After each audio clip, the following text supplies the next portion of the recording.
الحمد للہ والصلاة والسلام علی رسول اللہ وعلی آلہ واصحابہ اجمعین اما بعد اعوذ باللہ من الشیطان الرجیم بسم اللہ الرحمن الرحیم الحمد للہ۔ آج ہم دیکھیں گے کہ نبی صلی اللہ علیہ وسلم عید کیسے منایا کرتے تھے۔ اس میں ہم بہت دلچسپ باتوں کو ڈسکس کریں گے اور اپنی اس گفتگو کو کوشش کریں گے کہ آنے والے وقت کے لیے ایک بک بنا دیا جائے جسے آڈیو بک کا نام دیا جائے، جس میں ہم یہ دیکھیں گے کہ نبی علیہ السلام عید کیسے مناتے تھے۔ سب سے پہلے ہم ذکر کریں گے کہ ہم دیکھتے ہیں ہر قوم میں کسی نہ کسی شکل میں خوشی کا تہوار منایا جاتا رہا ہے۔ اسلام نے ہمیں خوشی کے دو بڑے مواقع عطا کیے، ان میں ایک عید الفطر اور دوسرا عید الاضحیٰ۔ مسند احمد میں اور سنن نسائی میں ایک حدیث ہے، نبی علیہ السلام جب مدینہ منورہ تشریف لائے تو پتہ چلا کہ 2 دن ایسے ہیں جن میں اہل مدینہ جشن مناتے آ رہے ہیں۔ نبی علیہ السلام نے فرمایا، میں تمہارے پاس آیا تو تمہارے پاس 2 دن تھے جن میں تم کھیل تماشا کرتے ہو، اللہ نے ان دونوں کے بدلے میں تمہیں اس سے بہتر دن یوم الفطر اور یوم الاضحیٰ عطا فرمائے ہیں۔ یعنی قوموں کی تاریخ کا مطالعہ کرنے سے معلوم ہوتا ہے کہ ان میں خوشی منانے کا جذبہ فطری طور پر موجود رہا ہے۔ ہر قوم خوشی کے اظہار کے لیے مختلف مواقع پر مختلف طریقے اختیار کرتی رہی ہے۔ اگر آپ عرب میں اہل مدینہ کو دیکھیں تو وہ بھی خوشی کے 2 دن مقرر انہوں نے بھی کر رکھے تھے۔ نبی صلی اللہ علیہ وسلم کی آمد کے بعد ان مواقع کو 2 تہواروں عید الفطر اور عید الاضحیٰ کے ساتھ مخصوص کر دیا گیا۔ اب ان 2 تہواروں پر خوشی کے اظہار کے لیے کیا بنیادی رسمیں تھیں جو عطا کی جاتی تھیں، تو اب ہم ان کی تفصیل کو ملاحظہ کریں گے، کوشش کریں گے کہ صحیح اور مستند احادیث کے ذریعے ہم اپنے اس موضوع کو کور کریں۔ تو اللہ تعالیٰ کا نام لے کر ہم ان احادیث کا آغاز کرتے ہیں۔ سب سے پہلے صحیح بخاری ابو داؤد میں روایت ہے کہ عید کی نماز کے نکلنے سے پہلے زکوٰۃ الفطر یعنی فطرانہ ادا کرنا لازم ہے۔ اس فطرانے کو ادا کرنے کے لیے کن لوگوں پر یہ فطرانہ لازم ہے کہ وہ ادا کریں؟ نمبر 1، ہر آزاد اور غلام پر۔ نمبر 2، مرد اور عورت پر۔ نمبر 3، بچوں پر۔ اور نمبر 4، بوڑھے مسلمان پر یہ فرض کیا گیا ہے۔ فطرانے کا عید کی نماز سے پہلے ادا کرنا ضروری ہے، ورنہ بعد میں وہ عام صدقہ شمار ہوگا، ابو داؤد کی حدیث کے مطابق۔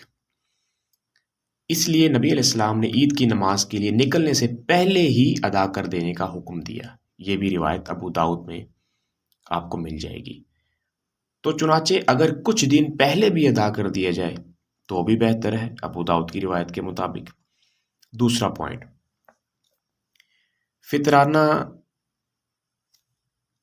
اس وقت جو رائج الوقت اناج یا پیداوار جن میں گندم ہے، جو کشمش، کھجور اور پنیر وغیرہ، تو ان میں سے ایک سا دیا جائے گا، صحیح بخاری کی حدیث کے مطابق۔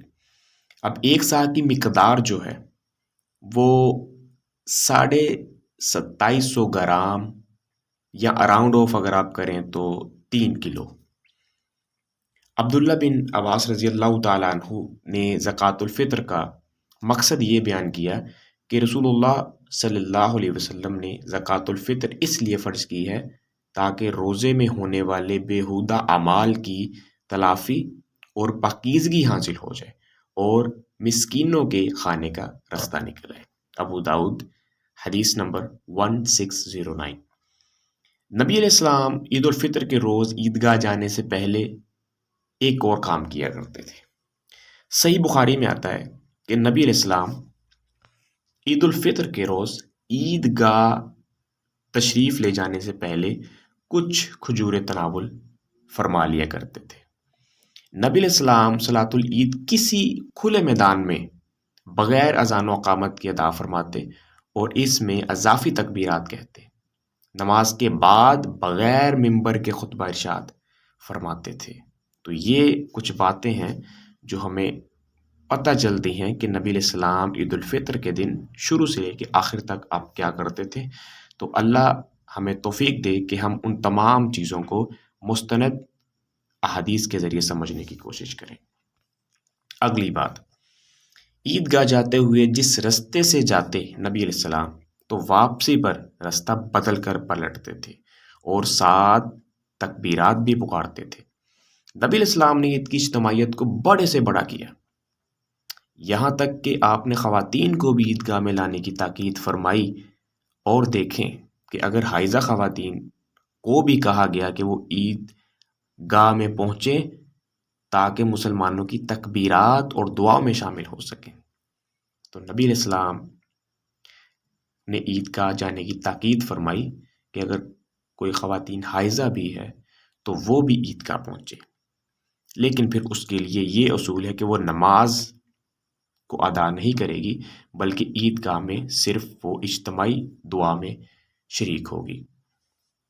اگر عید الاضحیٰ کا دن ہو تو اس دن جو لوگ قربانی کرنے کا ارادہ رکھتے ہوں تو وہ صلاۃ العید ادا کرنے کے بعد اپنی قربانی ذبح کریں گے، پہلے نہیں، ورنہ ان کی قربانی شمار نہیں ہوگی بلکہ صرف ذبیحہ سمجھا جائے گا، جیسے عام کوئی جانور کو ذبح کیا جاتا ہے۔ نبی علیہ السلام عام خطبہ کے بعد خواتین کو الگ سے انفاق فی سبیل اللہ کا آواز بھی ارشاد فرماتے تھے، یہ بھی آپ کی سنت تھی۔ اس کے بعد نبی علیہ السلام خطبہ سننے کے بعد تمام حاضرین اپنے گھروں کو رستہ بدل کر جا سکتے ہیں۔ رستہ بدل کر جانے کا مقصد یہ بتایا جاتا ہے کہ دوسرے لوگوں پر اسلام کی شان و شوکت اظہار ہو سکے۔ یہ وہ بنیادی امور ہیں جو عید کے دن ایک مسلمان کو دینی طور پر سر انجام دینے ہیں۔ اسلام نے اپنی ان تعلیمات کے ذریعے مسلمانوں کو پابند کر دیا ہے کہ ان خوشیوں میں اللہ کی عبادت اور اس کی رضا کے تابع ہی ہوں گی۔ اس طریقے سے اللہ اور اللہ کے رسول نے عیدگاہ کا آغاز غریبوں کی مدد اور اللہ کی عبادت سے شروع فرما دیا، تاکہ ایک بندہ مومن کو احساس رہے کہ اس دن بھی اللہ کی غلامی سے آزاد نہیں ہوں، مجھے اپنی خوشیاں بھی اللہ کی فرما برداری میں رہتے ہوئے ہی منانی ہے۔ اور دوسری بات دھیان سے سنیے گا، یہ ہے کہ یہ خوشیاں بھی تنہا نہیں منانی بلکہ اپنے کمزور مسلمان بھائیوں کی مدد کرتے ہوئے انہیں بھی اپنے ساتھ ان خوشیوں میں شامل کرنا ہے۔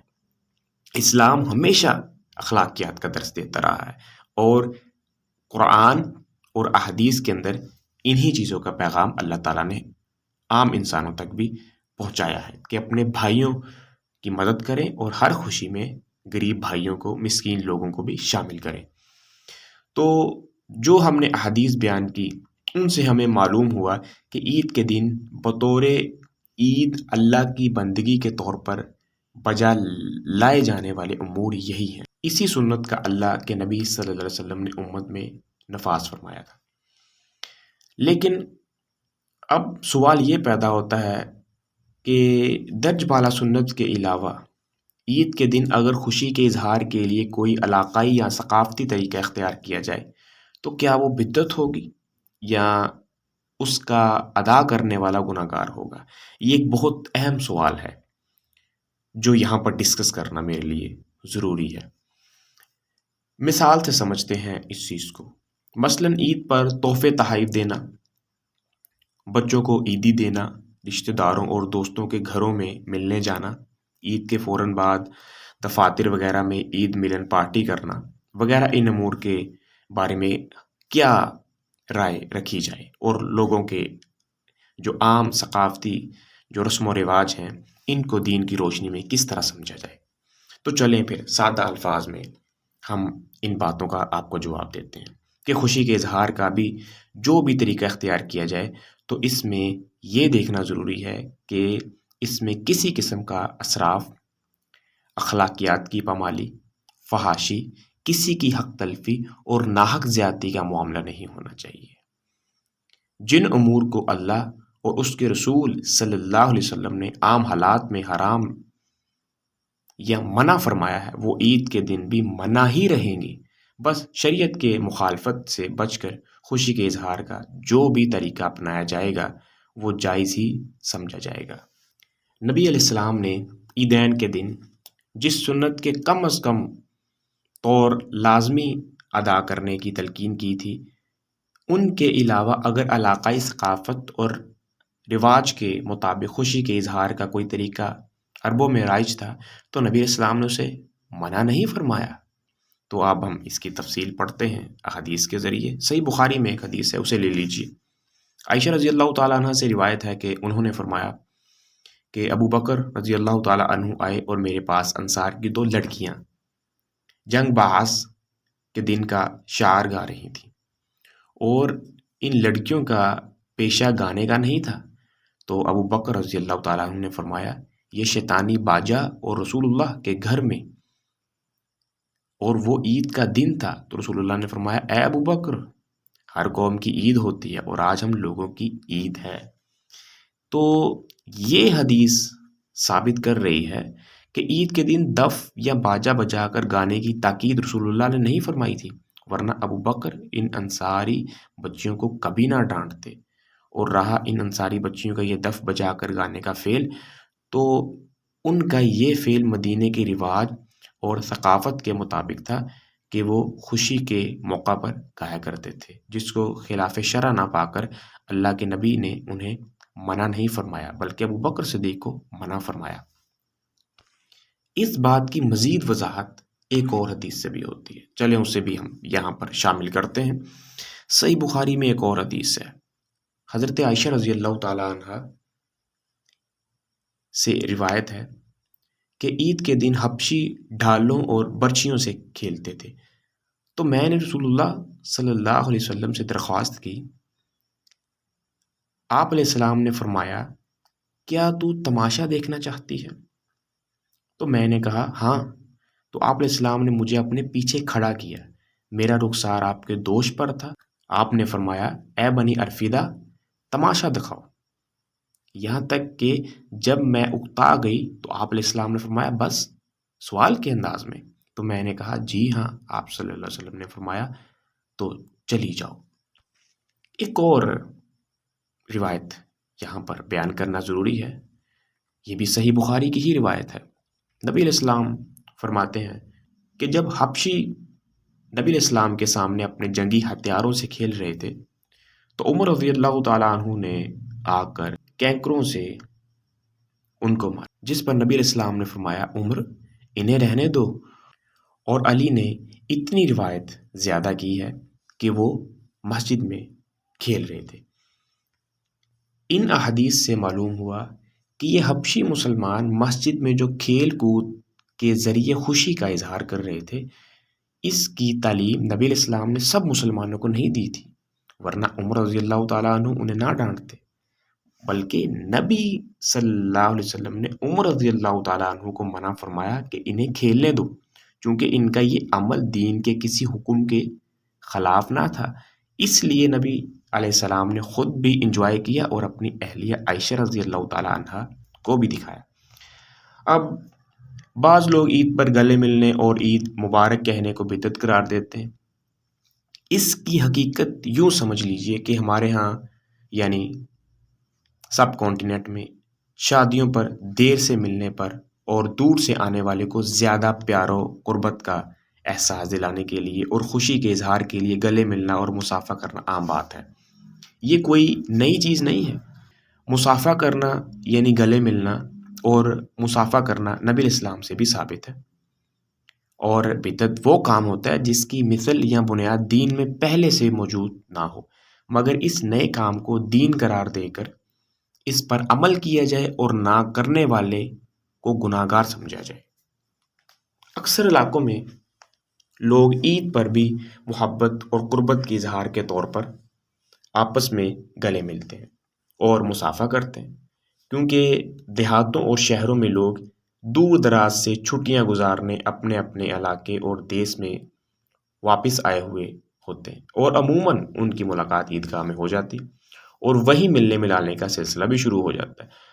اور عید ویسے بھی خوشی کا موقع ہے، تو لوگ اس خوشی کے اظہار کے لیے بھی گلے ملتے ہیں اور ایک مختصر دعا کے طور پر عید مبارک بھی کہہ دیتے ہیں، تقبل اللہ منا و منکم۔ اب جو لوگ چھٹی وغیرہ نہ ملنے کی وجہ سے اپنوں سے دور ہوتے ہیں، وہ فون یا نیٹ کے ذریعے ہی عید مبارک کہہ لیتے ہیں۔ مقصد دلی جذبات اور خوشی کا اظہار کرنا ہوتا ہے۔ یہ عمل بھی بس ایک رواج اور ثقافت کی حیثیت رکھ، جن لوگوں کو پہلے سے اس بات کا علم نہیں تو انہیں علم ہو جانا چاہیے کہ رسول اللہ صلی اللہ علیہ وسلم اور صحابہ اکرام سے عید کے دن بطور عید گلے ملنا ثابت نہیں ہے، لیکن منع بھی نہیں ہے۔ اس لیے اس عید ملنے کو سنت یا دین کا حصہ نہیں قرار دینا چاہیے۔ اگر کوئی شخص اسے دین، سنت یا فرض سمجھ کر کرے اور نہ کرنے والے کو گناہ گار یا نیکی سے محروم سمجھتا ہے، تو اسے معلوم ہونا چاہیے کہ یہ اس حیثیت سے ثابت نہیں ہے۔ اگر اس حیثیت سے اس پر اصرار کیا جائے تو اس صورت میں اسے بدعت سمجھا جائے گا۔ محض ثقافت کے طور پر ملنے میں کوئی حرج نہیں، بس اسے دین نہیں بنایا جائے گا۔ اللہ تعالیٰ سے دعا ہے کہ ہم نے جو بھی پڑھا سنا، اللہ تعالیٰ ہم سب کو اس پر عمل کرنے کی توفیق عطا فرمائے۔ وما علینا الا البلاغ المبین۔